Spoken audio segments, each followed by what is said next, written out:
할렐루야. 오늘도 참으로 복되고 귀한 주일입니다. 주님의 전에 오신 여러분들을 주님의 이름으로 환영합니다. 성경 사도행전에서 가장 중요한 몇 장이 있습니다. 그 중에서도 2장 말씀은 성령께서 임재하셔서 초대교회 예루살렘 교회가 시작되는 첫 장면이 되겠고, 그 다음에 또 한 장을 뽑으라 그러면 9장입니다.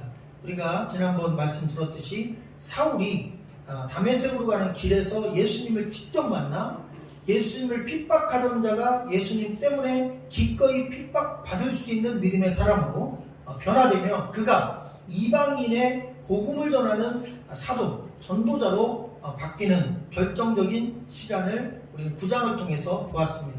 그리고 이제 10장에서는 어떤 일이 있냐면, 이방인에게 전도할 수 있는 여건도, 전도할 사도 바울 같은 인물도 만들어놨는데, 10장은 드디어 이방인에게 복음이 직접 전달되는 장면입니다. 그리고 그 첫 번째 뽑힌 이방인이 평범한 사람이 아니라 로마의 군대의 장교, 이름은 고넬료다. 이렇게 구체적으로 역사상의 한 인물을 소개하고 있습니다.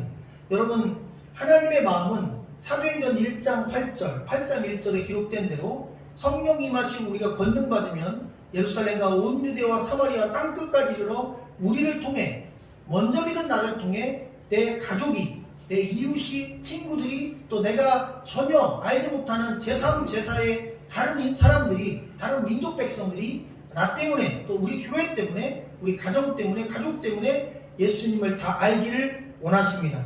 여러분, 하나님은 또한 오늘 말씀에서 고넬료라고 하는, 어떻게 보면 우리나라 시대로 얘기하면 일본 군대 장교와 같은 것입니다. 우리나라 입장에서 보면 예쁜 사람들이 아니에요. 유대인들 입장에서 봐도 결코 좋게 볼 인물들이 아닙니다. 왜? 점령군이거든요. 자기들을 핍박하고 나라를 빼앗은 사람들의 군대 장교입니다. 그러면 이 유대인들의 입장에서 이 로마 장교는 구원받으면 안 되는 사람, 구원받지 않았으면 좋겠는 사람, 또한 기왕이면 하나님이 벌을 좀 크게 주면 좋겠는 사람, 이런 정도로 그런 강력한 반감을 가지고 있는 사람입니다. 저도 한번 질문을 던져봤어요. 이 시대에 우리 민족의 입장에서 그런 반감이 있는 사람은 누가 있을까? 아직 우리는 일본에 대하여 반감이 있습니다. 어쨌든 일본이 우리에게 주었던 과거의 그 아픔 때문에, 상처 때문에 일본 사람들이 잘 되길 바라는 사람은 많이 못 본 것 같아요. 그러나 복음적인 입장에서는, 하나님의 마음으로는 이 고넬료가 첫 번째로 구원받은 걸로 보면 우리나라를 핍박하고 아픔의 역사는 있었지만, 그래도 하나님은 일본에 있는 주님을 알지 못하는 백성을 사랑하십니다.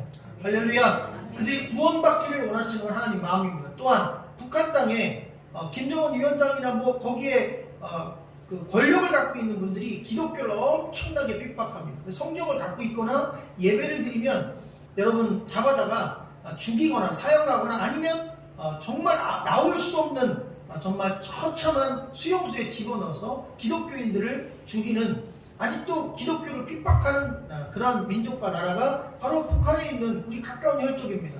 그러면 여러분, 그렇게 자기 친척이나 가족을 북한에 놓고 왔는데 그렇게 해서 죽었어요. 믿는다는 이유로. 그럼 그런 사람의 마음에는 북한에 있는 그런 책임적인 권력을 가진 사람들이 구원받기를 원하지 않을 수 있습니다. 그런데 오늘 말씀 보니까 하나님 마음은 달라요.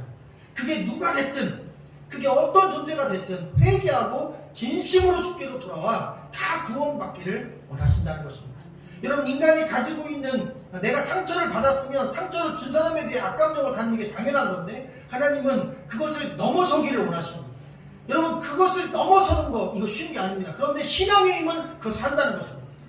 할렐루야. 오늘 말씀을 통해 하나님의 그 구원의 참 마음과 인류를 어떻게 사랑하시는지, 우리가 또 어떤 마음으로 이 땅에 수많은 영혼들을 대해야 될지, 교회는 누구에 대하여 누구든지 다 예수 그리스도를 믿게 해야 되는 그런 사명이 있다는 사실에 대하여 말씀은 분명히 가르쳐줍니다. 1절 말씀, 자, 여러분의 영성을 한번 부탁드립니다. 말씀드린 대로 가이사랴라고 하는 지역 도시에 고넬료라고 하는 사람이 있었다.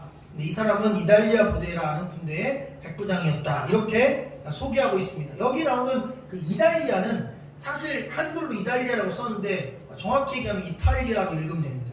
과거에는 로마라고 생각하면 되니까 로마, 이탈리아의 군대의 장교, 백부장, 그렇게 생각하면 정확할 것입니다. 근데 그 도시가 가이사랴라는 도시가 나옵니다.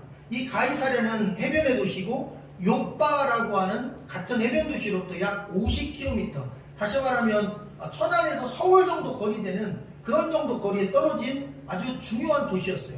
원래 이 가이사랴는요, 로마 황제 중에 한 사람의 이름입니다. 왜 로마 황제 이름이 도시가 되었냐? 바로 헤롯이라고 하는 이 유대를 통치한 이 분봉왕이 바로 그 황제에게 잘 보이기 위해서 황제를 위한 도시를 만들고 이름을 지었어요. 그래서 로마에서는 너무 그게 기특해서 바로 그 도시에 총독관을 지었습니다. 다시 말하면 유대를 총독할 수 있는 총독 관저가 거기 있었어요. 그래서 본디오 빌라도가 어디서 있었냐면 바로 여기에 있었습니다. 이 가이사랴라고 하는 지역에 원래는 총독으로서 거기서 직무를 하고 있었고, 그러다 보니 바로 이곳을 지키는 군대가 필요했던 것입니다. 바로 그 수백 명 또는 수천 명의 이곳을 경비하고 총독을 지키고 질서를 유지하는 로마에서 직접 파견된 오리지널 로마 군인들이 있었는데, 그들 중에 장교가 있었고 그 중에 한 사람이 100명을 리더하는, 우리나라로 얘기하면 중대장쯤 될 것 같아요. 한 100명 정도를 통솔할 권한이 있는 장교 중에 이런 고넬료라고 하는 인물이 있었다고 소개합니다. 여러분, 오늘 말씀해 보면 이 가이사랴라는 곳에 고넬료가 있었다라고 지명과 사람의 이름을 붙였어요. 성경에 보면 예수님은 나사렛이고 붙습니다. 나사렛 사람 예수.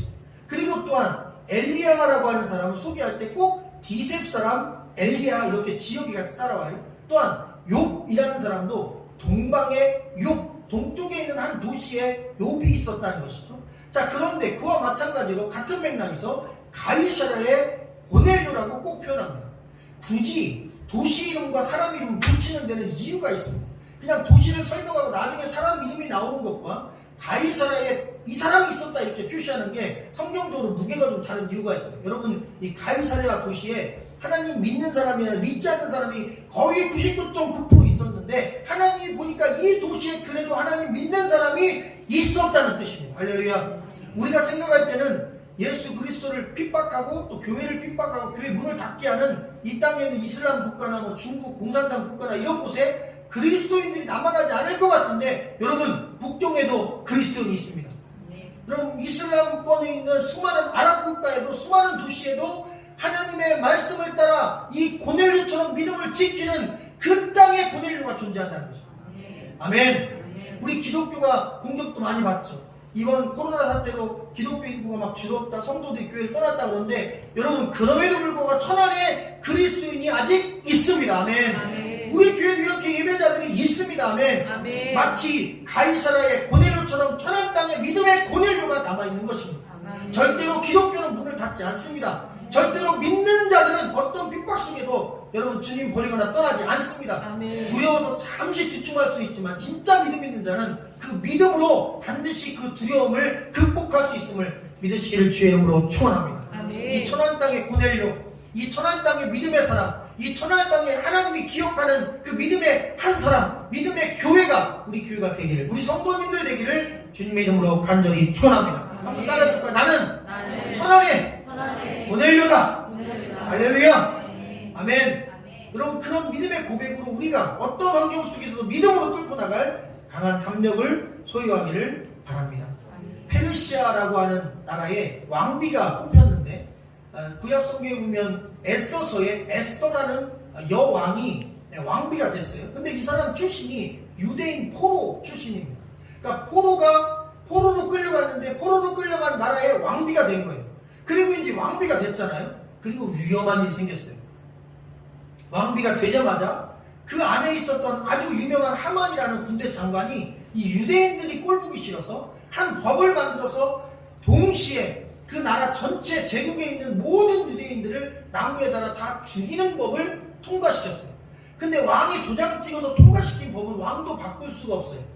그것을 바꾸려면 절차가 굉장히 복잡합니다. 일단 도장 찍은 거 그대로 진행이 돼야 돼요. 그걸 바꾸는 건 너무 어려운데, 유일하게 왕비나 아니면 중요한 인물이 황제에게 직접 가서 황제를 만나서 황제를 설득해서 황제가 그 법 개정안을 다시 추진해서 도장을 다시 찍어야 되는 거예요. 그런데 그거를 아무나 할 수가 없어요.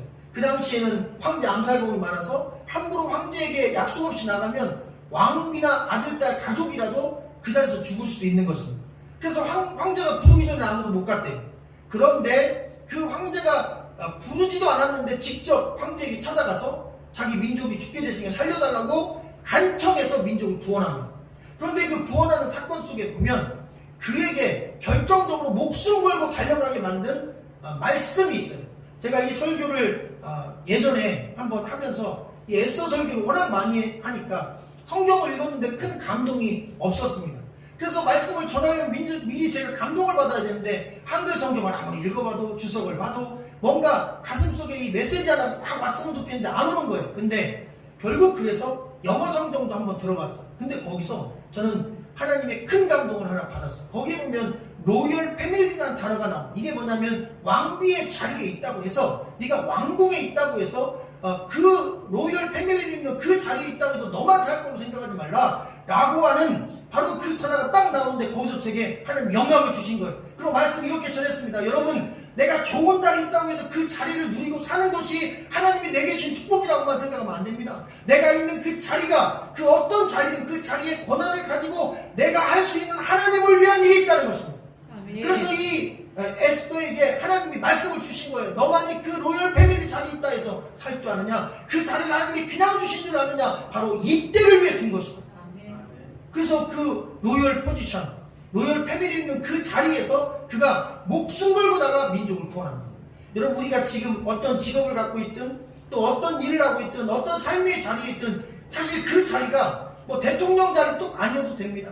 뭐 대단한 어떤 업적 있는 자리 아니어도 평범한 자리도 상관없어요. 근데 내가 믿음으로 그 자리를 아주 중요한 자리, 아주 귀중한 자리, 하나님을 일할 수 있는 자리로 믿고 여러분 거기를 로열 포지션으로 믿고 그리고 내가 하나님과 관계된 일을 할 수 있다면 거기가 영광스러운 자리인 것입니다.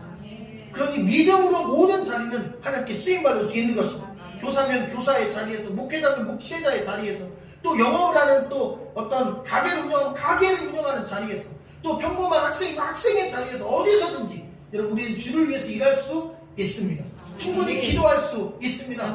고넬료처럼 군인의 신분으로 명령에 살고 명령에 죽는 자지만 하나님 말씀과 그 말씀을 더 큰 명령으로 여기고 자기 군인으로서 할 수 있는 구제사업, 군인으로서 할 수 있는 은밀한 중에 기도하는 일 얼마든지 할 수 있으니 그 일에 힘쓴 거예요. 자기 직업을 소홀히 한 게 아닙니다. 직업을 하면서도 하나님도 잘 섬긴 거예요. 그게 바로 그리스도인이 걸어갈 온전히 균형 잡힌 믿음의 길이라는 사실을 믿으시기를 주님의 이름으로 간절히 축원합니다. 자, 2절 말씀을 같이 여러분 읽어주시면 고맙겠습니다. 시작. 그가 건너하여 온 지방과 더불어 하나님을 경외하며 백성을 많이 구제하고 하나님께 항상 기도하더니. 아멘. 이 사람이 경건하다고 딱 결론을 지어놓고 세 가지 경건의 이유가, 첫 번째가 하나님을 경외하는 사람이다. 두 번째가 백성을 많이, 그냥 구제도 아니고 많이 구제했다. 세 번째, 하나님께 기도했다. 근데 항상 기도했다. 이 많이라는 단어와 항상이라는 단어가 상당히 중요한 위치에 있는 단어입니다. 그렇게 세 가지, 이 사람이 진짜 믿음 있는 사람이라는 것을 강조해서 기록해놓은 구절이 있어요. 근데 여러분, 그럴 수밖에 없습니다. 왜냐하면 그 당시 로마 군인은 오직 로마 사람 중에 장교를 뽑은 거예요. 그러니까 로마의 평범한 군인들은 이방 사람들도 어느 정도 충성심만 있으면 뽑았대요. 그러나 100부장, 1000부장 이상의 군대 장교는 반드시 그 출신과 혈통이 로마 출신이어야 되는 거예요. 로마 출신 아니면 장교가 될 가능성이 없는 거예요. 로마 사람만 장교를 뽑는 거예요. 왜일까요? 로마에서는 철저하게 로마에 대한 충성심과 황제를 위한 충성심이 있는 사람들을 교육을 통해 길러냅니다. 목숨을 버려요. 그리고 목숨을 걸어요. 황제를 위해서라면. 그리고 로마를 위해서라면 죽음도 무서워하지 않는 아주 굉장히 투철한 군인들입니다. 그런데 그 사람 중에 한 사람이 고넬료예요. 근데 이 사람이 황제를 숭배하는 직접, 어떻게 보면 황제 숭배를 해야 직장이 유지되고 나중에 천부장도 되고 올라갈 수 있는 거예요. 진급도 돼요. 근데 만약에 예수 그리스도를 믿고 황제를 숭배하지 않는 것을 윗사람이 알게 되고 로마에 소문이 나면 진급도 어렵고 사실 직장생활에도 손해가 있습니다. 그런데 중요한 건 그럼에도 불구하고 아까 말씀드렸죠. 그에 대해서 말씀할 때 백성을 많이 구제했습니다.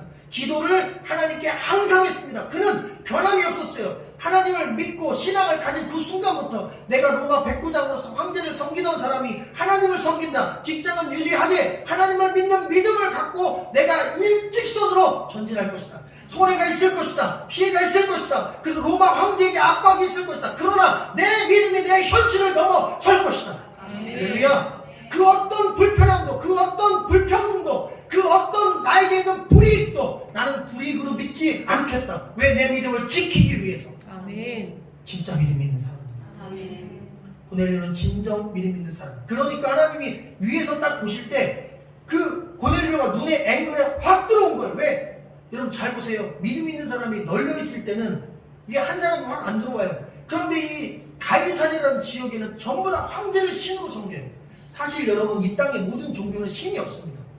사실 신이라는 건 나 자신입니다. 왜 그러냐면 어떤 종교도 내가 잘 돼야 되는 거기 때문에, 나를 위해서 믿지 내가 손해본다면 종교가 될 사람이 어디 있습니까? 기독교만 그런 거예요. 십자가의 길인데 믿잖아. 할렐루야. 그래서 기독교는 일반 종교랑 달라요. 기복, 발복, 우리 삶 가운데 복이 있어야 꼭 신앙을 갖는다, 그런 개념이 아닌 것입니다. 기독교는 진짜 믿음의 종교인 것입니다. 아멘. 손해를 봐도 믿음을 포기하지 않는 종교인 것입니다. 아멘. 그래서 그런 황제만 섬기고 진급만 생각하고 사회적으로 잘 될 것, 부유하게 살 것만 생각하는 사람들로 가득 찬 가이사랴라고 하는 이 발전된 도시 안에 유일하게, 그 가운데 유일하게 눈에 딱 띄는 보석 같은 사람이 하나님 보실 때 생긴 거예요. 그래서 가이사랴의 고넬료인 것입니다. 하나님이 기억한 한 사람, 그 투철한 신앙의 한 사람, 어떤 손해도 전혀 굴절되지 않고 그냥 믿음으로 뚫고 직진하는 한 사람. 그 말씀을 깨달았어요. 10계명의 두 가지 굵직한 정신을 깨달았어요. 1계명부터 4계명 오직 하나님만 섬기라. 그리고 5계명부터 10계명 오직 이웃을 내 몸처럼 사랑해라. 그래서 남에게 피해 주지 말고 남에게 도움을 주고 남의 것을 탐내지 말고 오히려 남에게 내가 줄 수 있는 만큼 줘라. 그래서 구제한 것입니다. 그래서 하나님 사랑해서 기도한 것입니다. 그래서 이 두 가지를 묻고 그는 경건한 사람이 된 것입니다. 아멘. 경건은 하나님 잘 섬기는 것입니다. 경건은 이웃을 사랑하는 것입니다. 이 두 가지 기둥이 만약 하나가 무너진다면 교회 생활 잘하는데 다른 사람을 무시한다, 교회 생활 잘하는데 직장에서 내 밑에 사람들 무시한다, 아니면 동료나 다른 사람들 무시한다, 그러면 이 신앙의 기둥이 두 개가 온전치 않아도 무너진 것입니다. 그 균형 있는 신앙인이 아닙니다. 어쩌면 믿음이 없는 사람일 수도 있습니다. 제가 성산 효도대학원 대학교 총장으로 계셨던 최성주 목사님이라는 분의 강의를 들었던 적이 있어요. 효에 대한 강의입니다. 그런데 이분의 효 강의를 들으면 저는 굉장히 효에 대해서 이해가 넓어졌어요. 효도대학교 대학원이라는 특수한 학교를 만들어서 효에 대해서 교육을 시키는데, 근데 이 효라는 것이요, 첫째 부모님을 공경하고 윗 어른을 공경하는 거, 그것까지 좋아요. 저희도 그렇게 배웠어요, 도덕윤리 시간에. 그리고 그게 맞잖아요, 어른 공경하는 거죠. 근데 또 하나 있어요. 여러분, 부모님 공경하고 어른을 공경하는 것뿐만 아니라 원래 이 효정신을 깊숙이 파헤치면 그 밑바닥에는 나보다 못한 연약한 사람들까지 공경하는 것이 들어간대요.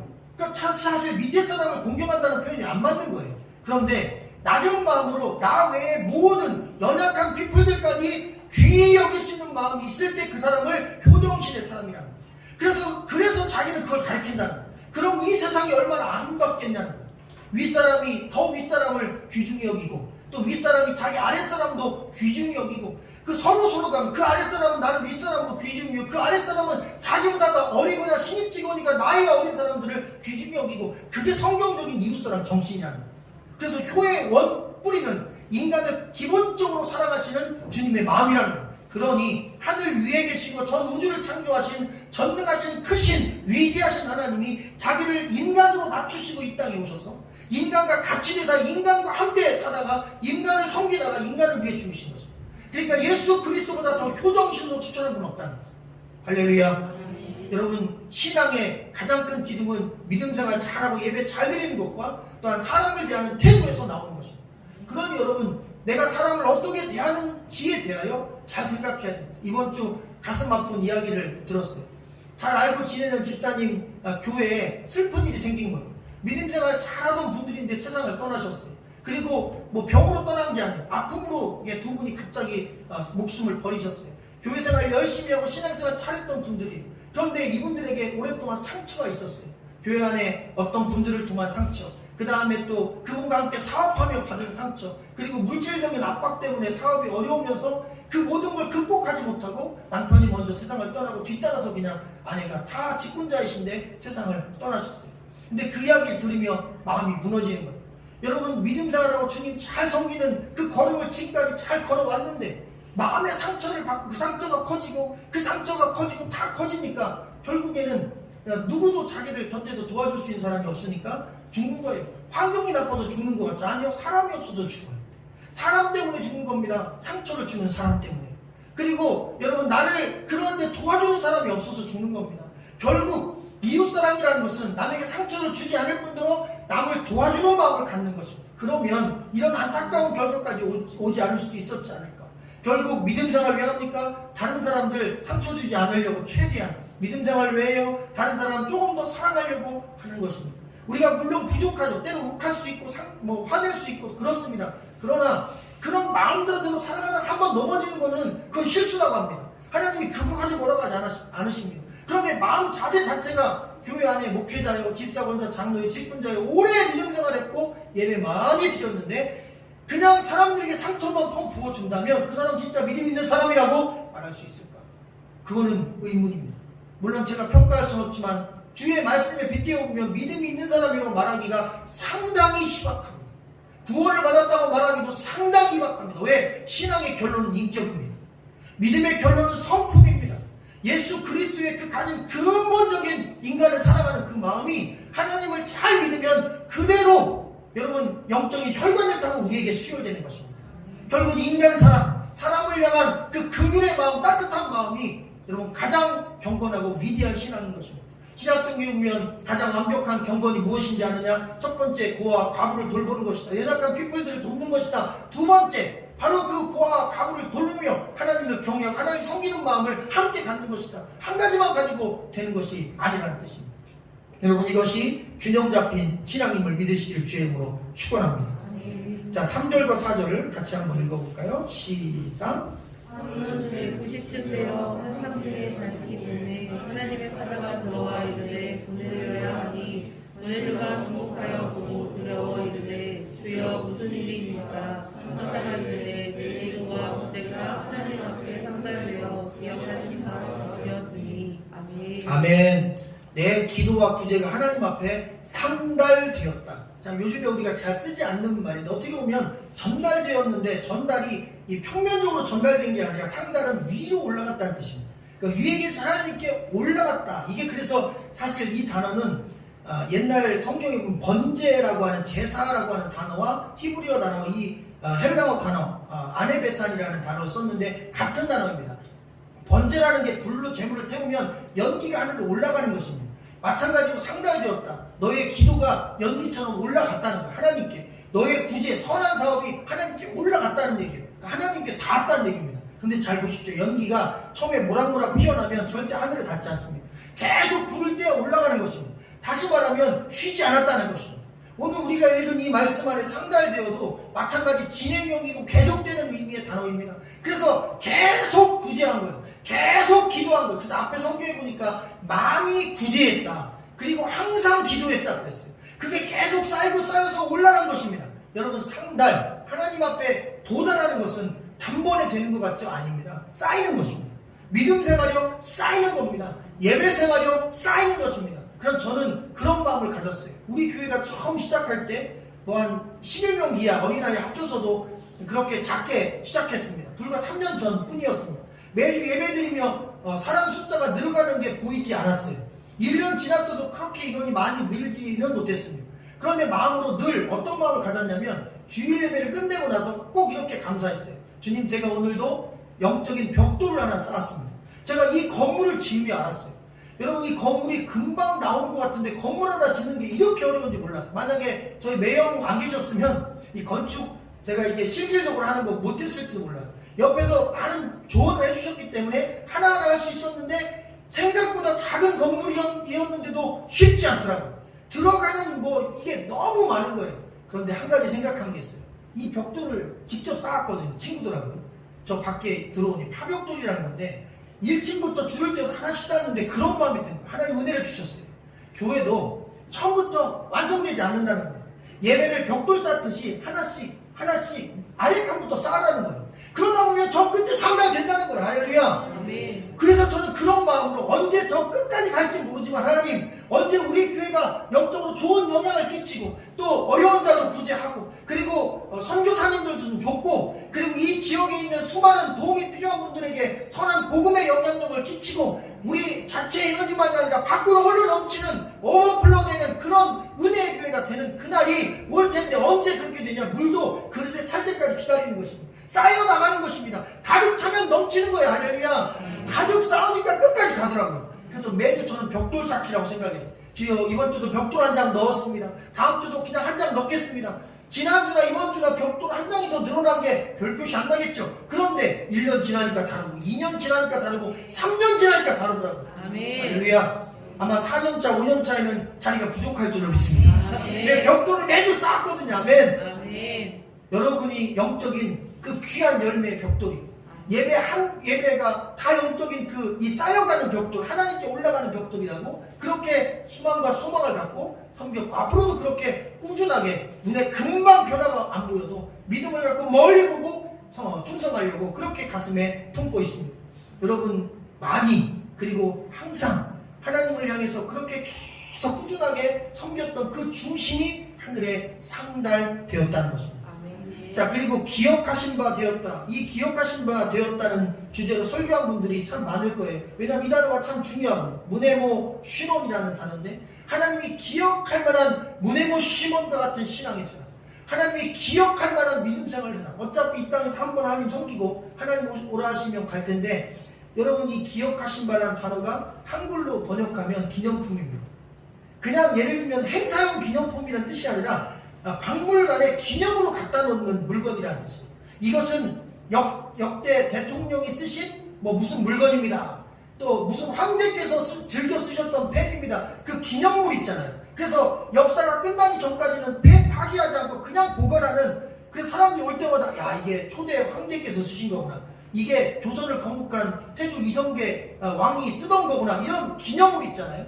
바로 이 기억하신 바는 하나님이 그렇게 끝까지 기억하신다는 거예요. 할렐루야. 그렇게 항상 구제하고 항상 기도하며 세상적으로 내가 손해를 볼지라도 전혀 개의치 않고 그냥 항상 꿋꿋하게 믿음의 길, 예배의 길, 신앙의 길과 더불어 이웃을 사랑하는 그 사랑의 마음으로 살아가는 그 사랑을 실천하는 그런 믿음의 두 기둥을 갖고 가는 신앙인을 하나님이 끝까지 기억하신다는 말씀입니다. 그리고 그것을 기뻐하신다는 거예요. 여러분 당시 고넬료는 이방인이었습니다.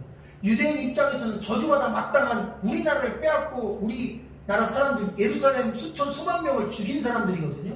그래서 예루살렘 성전을 다 부셔버렸어요. 그리고 사람들을 다 애기 가진 엄마들까지 싹 다 죽인 무자비한 군인들입니다. 물론 고넬료가 그날 전쟁하러 오진 않았겠지. 이 사람이 이때 젊은 사람이니까 그 한 세대가 지났으니까. 그런데 어쨌든 그 군대가 짓밟아버렸거든요. 누구도 사랑하는 사람들이 아니었습니다. 그런데 오히려 이 고넬료는 유대인들에게 선을 베풀고 하나님을 잘 섬겼어요. 그런데 여러분 그는 기억하는데 왜 하나님께서 더 많이 기도했고 더 많이 구제한 제사장과 바리새인들은 오히려 회칠한 무덤 속에는 썩어있는 게 가득한데 겉모양만 깨끗하고 반지를 하다 겉과 속이 다른 존재라고 그들의 구제를 비판하고 그들의 기도를 안 받겠다 하셨을까요? 이유는 진정성 때문인 것입니다. 고넬료는요 진정성이 있었던 사람.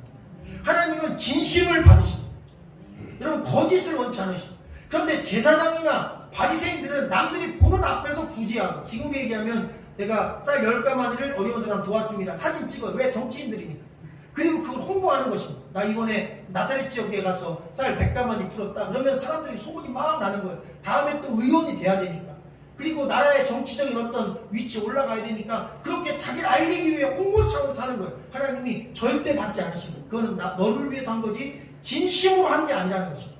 그리고 또 하나 기도를 하는데 기도를 공개적으로 했단 말이에요. 이 사람들은 광장에서 사람들이 막 지나갈 때 서서 몇 시간씩 기도한 거예요. 소문이 났어요. 어떤 바리새인 어떤 제사장은 하루에 10시간 기도한다. 그게 막 자랑이었어요. 그러면 그렇게 열심히 기도하는 사람들한테 축복 기도 받으러 사람들이 몰려왔다는 거예요. 그때 그 사람들이 돈을 가져왔고 그 돈을 받고 이 사람은 또 부자가 된 거예요. 그러니 바리새인과 제사장들은 남들이 볼 때 얼마나 오래 서서 기도하느냐가 생계와 연관된 거예요. 신령한 것. 그 사람이 능력 있는 것을 인정받는 거예요. 사회가 그렇게 돼 있었어요. 그러니 많이 기도했어요. 열심히 기도했어요. 누구를 위해서? 자기를 위해서. 왜? 더 나은 영성 있는 사람으로 자기를 사람들에게 포장하기 위해서. 근데 하나님이 그것을 받지 않겠다 하신 것입니다. 너를 위한 것, 너의 어떻게 보면 재물을 늘리기 위한 것, 내가 없는 기도, 내가 없는 헌신과 내가 없는 사랑의 봉사, 그런 것은 너를 위한 것이지 내가 기뻐하는 것이 아니다. 나는 은밀한 중에 하기를 원한다. 그리고 나는 오른손이 한들 왼손이 모르게, 왼손이 한들 오른손 모르게, 그렇게 그냥 어려운 사람이 직접 힘으로만 느끼게 해라. 상은 하늘에서 상달되었기 때문에 내가 준비해서 너에게 주었어. 땅에서 받으려고 하지 마라. 그러면 없다. 땅에서 포기해라. 그럼 하늘에서 있는 것이다. 여러분, 결국 진정성을 원하시는 것입니다. 우리가 교회 오래 다니면 물론 좋습니다. 기도 많이 하는 거 좋습니다. 어려운 이웃 돕는 거, 사람들과 좋은 관계 맺는 거 좋습니다. 진심으로 하시면 됩니다. 그럼 그 진심이 하늘에 닿습니다. 상달되는 것임을 믿으시기를 주님의 이름으로 간절히 축원합니다. 마지막 5절 읽고 우리 잠시 나누고 마칩니다. 시작. 내가 지금 사람들을 욥바에 보내어 베드로라는 시몬을 전하라. 아멘. 상당히 굉장히 의미 있는, 제가 볼 때 오늘 우리가 읽은 말씀 중에 이 5절이 가장 중요한 포인트의 구절입니다. 왠지 아십니까? 여러분, 10장의 주인공은 고넬료가 아닙니다. 보통 이 고넬료 설교는 고넬료의 경건을 본받아라, 구제를 본받아라, 그리고 그의 이웃사랑 실천을 본받아서 우리도 경건한 믿음의 사람이 되자, 이렇게 인물 설교로 대표적인 설교입니다. 그래서 직분자들을 교육할 때 이 설교가 나가고, 성도들을 독려해서 좀 신앙인으로 이렇게 살아야 되지 않냐, 기독교가 비판받으면 되겠냐, 당신 때문이다, 이러면서 많이 설교를 사용합니다. 그런데요, 사실 이 10장 설교에서 진짜 주인공은 고넬료는 아닙니다. 이 고넬료는 게스트 1, 여러분, 주인공 옆에 바짝 붙은 두 번째 인물입니다. 진짜 주인공은 베드로입니다. 왜냐하면 오늘 5절 말씀 보면 내가 지금 사람들을 욥바에 보내어 베드로라는 시몬을 전하라. 이 말씀 이후부터 끝까지 베드로가 고넬료에게 복음을 전하고, 베드로가 마음과 그가 가진 사상과 그가 가진 마음의 어떤 생각들이 완전히 개혁되어서 그러니까 새 사람이 되어 복음을 세상 땅끝까지 들고 나가게 되는 그런 놀라운 결과가 이 말씀을 통해 일어납니다. 결국 하나님은 고넬료를 베드로 때문에 선택하십니다. 고넬료를 통해 베드로를 세상 땅끝까지 복음 전하는 자로 만들기 위하여 10장의 고넬료를 선택하신 것입니다. 주인공은 베드로입니다. 여러분, 또한 오늘 말씀에 보면 베드로라는 사람이 왜 욥바라는 지역에 있었냐면, 욥바는 유대인이 살는 지역이고 가이사라는 왜 이방인들이 사는 지역이에요. 그런데 이 욥바에서 50km 떨어져 있는 이 가이사라에 베드로는 지금까지 한 번도 안 갔습니다. 다른 사람들은 전부 다 핍박이 있었을 때 이 예루살렘을 떠나서, 유대를 떠나서 지중해 연안 많은 나라로 그리스도인들이 흩어져서 복음을 전했는데, 땅끝까지 이로 내 증인되라 하신 주의 말씀에 순종했는데, 베드로와 12제자는 유대를 떠나지 않았어요. 예루살렘, 유대 그 안에서만 전했어. 왜? 그들에게는 혈통주의라는 사상이 있었어요. 유대인만 구원받아야 된다는 것입니다. 우리만이 혈통적으로 깨끗하다는 생각. 참 신기하죠. 사람이요, 가지고 있는 사상이 믿음 생활한다고 바뀔 것 같지 안 바뀝니다. 대표적인 게 여러분, 이 백인들이 갖고 있었던 이 흑인들에 대한 생각입니다. 하나님 잘 섬기는데 흑인들을 팔아먹었거든요. 흑인들은 사람이 아니라 짐승으로 생각하고 노예로 사고 팔았다고. 그리고 거기서 11조를 교회에 바쳤다니까요. 여러분, 영국에 있는, 유럽에 있는 수많은 성전과 교회들이 바로 노예를 판 돈으로 지었단 말이죠. 하나님이 그걸 기뻐하지 않는데 그들은 그 인간들을 인간으로 보지 않은 것입니다. 그러니 얼마나 이게 아이러니합니까? 마찬가지입니다. 베드로도 예수님 제자로 성령을 그렇게 받았는데도 혈통주의를 못 벗어나 그게 담벼락이 되고 그게 여러분 라인이 되어서, 폴리스 라인이 되어서 그걸 뛰어넘지 못하는데, 누가? 고넬료 사건이 그것을 뛰어넘게 만든 거예요. 고넬료 사건이 그 벽을 부셔버린 거예요. 그래서 여러분, 유대의 문을 열고 가이사랴로 넘어가고, 가이사랴의 문을 열고 세계 열방으로 복음이 흩어지게 된 것입니다. 할렐루야. 그 위대한 역사가 바로 여기서 일어났습니다. 그런데 지금 어디에 있냐면 욥바라는 도시에 있대요. 여러분, 이 욥바가 그래서 또 영적으로 의미가 있는 거예요. 이 욥바는 구약성경 요나서에 나옵니다. 요나가 하나님으로부터 말씀을 받아요. 니느웨라는 곳에 가서 복음을 전해 그들을 구원하라 그랬는데 안 됩니다 그랬어요. 혈통주의. 또 하나, 똑같이 이 아수르의 수도인 니느웨, 그 니느웨 성에 있었던 왕과 군대들이 이스라엘 사람들을 막 다 쳐 죽였거든요. 나라를 빼앗았거든요. 그래서 요나라는 선지자 마음속에는 적어도 니느웨 성만큼 불타 없어져야 된다. 자기가 하나님 잘 섬기는 사람이에요. 그런데 원수만큼은 죽어야 된다는 생각을 갖고 있었어요. 근데 하나님이 그 생각을 깨신 거예요. 너에게 상처를 줬다고 해서 다 멸망받아야 된다고 생각하지 마라. 나는 그런 마음을 갖지 않는다. 그들이 회개만 한다면 받아주겠다. 그러니 내 마음으로 너는 가라. 안 가요. 그리고 어디로 도망가요? 요바로 도망가서 다른 곳에 배를 타고 가다가 풍랑을 만나 물고기 뱃속에 들어가서 다시 또 뺑 대서양과 뭐 이렇게 바다를 돌아서 결국에는 나중에 그 뜻이 꺾여서 물속에 뱃속에 3일간 회개하고 하나님 명령에 따라 갔다는 말씀인데, 그때 도망간 도시, 불순종의 도시가 욥바예요. 그 욥바의 동일한 마음으로 유대인만 구원하겠다, 요나와 같은 마음으로 이방인 구원은 안 됩니다, 유대인만 천국 갑니다 라고 하는 생각이 똘똘 뭉쳐있던 예수님의 수제자 베드로에게 주께서 말씀하시는데, 또 하나 중요한 게 베드로라는 시몬이라고 합니다. 다시 말하면 시몬을 데려오라는 것입니다. 베드로는 반석이고 시몬은 순종입니다. 불순종하고 있는 자를 향하여 베드로, 순종하는 베드로를 데려와라. 그래서 그 말씀에 순종하면 이제 이 사람은 불순종의 사람이 아니라 순종의 사람이 되는 거죠. 그래서 시몬을 데려와라. 순종자 베드로를 데려와라. 그리고 하나님께서 환상을 보여주고 결국은 베드로가 하나님의 뜻 앞에 자기가 가진 소신, 철학, 생각, 사상, 자기가 가진 인간적인 어떤 교육을 통해 만들어진 혈통주의를 다 쓰레기통에 여러분 다 처리해버리고 말씀 따라 땅끝으로 나가는 것입니다.